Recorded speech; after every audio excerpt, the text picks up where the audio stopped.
қаласы жалпы білім беретін Ғани Мұратбаев атындағы орта мектебінің бастауыш сынып мұғалімі Тасмағамбетова Нұргүл Ерікқызы.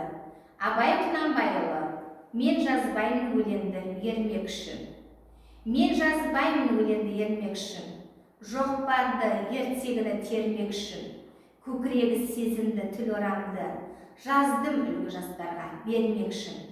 Бұл сөзді тасырықпас талап тұғар, көңілінің көз ашық сергек үшін. Дүзукке қисық қырын келмей, сыртын танып іс бітпес сырын көрмей. Шу дегенде құлағын тоссан сыйды, өскен соң мұндай сөзді бұрын көрмей.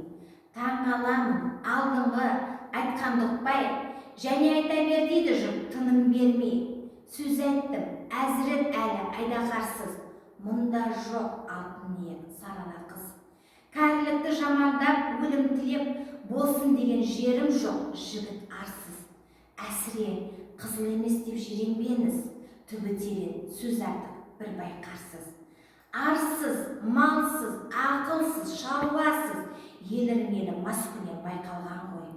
Бес-алтын миссіз бәңгі күлсе мәз боп, қинамай қызыл тілді кел, тілді ал ғой. Өлеңі бар, өнерлі інім сізге, жалынамын, мұндай сөз айтпа бізге. Өзге түгіл өзіңе пайдасы жоқ, есіл өнер қор болып кетер түзге. Сән қой, даң қой, ойнашы керім кербес, қанша қызық болады өзіңізге.